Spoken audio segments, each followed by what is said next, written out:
Time for School, Charlie Brown by Charles M. Schulz. Adapted by Maggie Testa. Illustrated by Robert Pope. Poor Charlie Brown. He can't kick a football, or throw a decent pitch, or even fly a kite. But when it comes to worry about school, he is the world champ.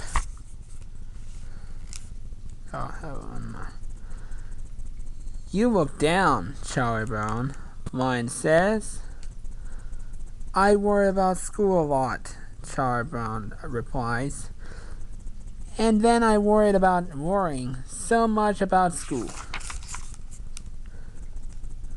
Charlie Brown decides to get help. What's your problem? What's your problem? Lucy asks. I worried about tomorrow, Charlie Brown answers. Then when tomorrow becomes today, I start worrying about tomorrow again. I think I can help you, Lucy tells. I think I can help you, Lucy tells Charlie Brown. What you need is confidence.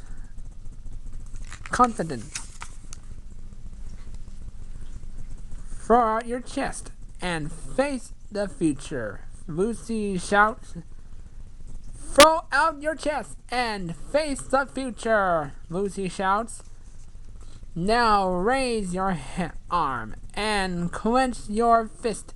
Charlie Brown does what Lucy tells him to do.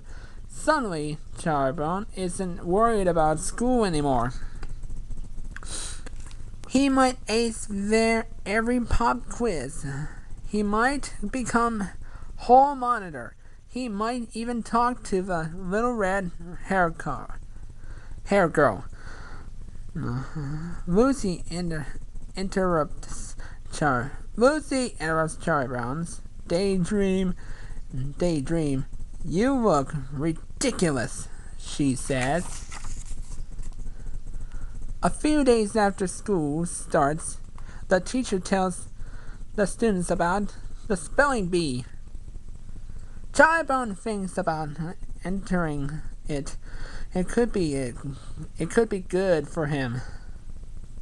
He could gain confidence. Charlie Brown goes to raise his hand to volunteer, but his hand won't go up. My hand is smarter than I am, Charlie Brown groans. Charlie Brown enters the spelling bee anyway. You're crazy, Lucy whispers. Don't do it. You just make a fool of yourself. Charlie Brown throws his hands up in the air. I can try. Can I?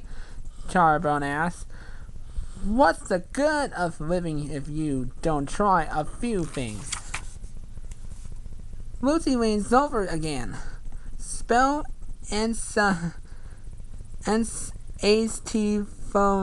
monstrous. Charlie Brown gulps. Maybe I shouldn't have entered, he says. But as the spelling bee gets closer and closer, Charlie Brown gets braver. He feels more confident. Nobody thinks I can win. Snoopy, Charlie Brown tells his dog. But I'm going to show him. I don't have trouble remembering some rules, Charlie Brown admits. I before B, except after I. Is it V before Z, except after E? Good grief, thinks Snoopy. It is the day of a spelling bee. Charlie Brown feels calm. It feels confident. All the words in the first round are easy, he thinks. Soon as Charlie Brown turn, he repeats. After the teacher gives him the word, Charlie Brown isn't worried. He smiles. He takes a deep breath. He begins to spell MAYS. Charlie Brown blows it. So soon he is back in his desk, and he is worried. What will his friends say? What will Snoopy do? Oh. Yes, ma'am. Yes, ma'am. Charlie Brown answers when his teacher calls his name.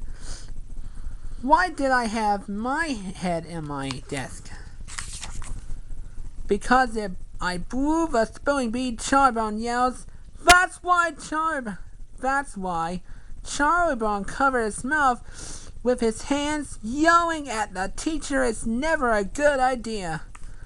Oh, good grief, he says. It is the worst day of Charlie Brown's life. He woke up looking forward to the spelling bee, and he ended up in the principal's office. On a day like this, a person really needs his faithful dog to come running out of a great hymn. Charlie Brown says on his walk home. Snoopy is there waiting for Charlie Brown when he gets home. Poor Charlie Brown, he can't kick a ball, or throw a distant pitch, or even fly a kite. But at last he has Snoopy. Pow! Charlie Brown is never happier than when he's with Snoopy. What a pair, Lucy says. The end.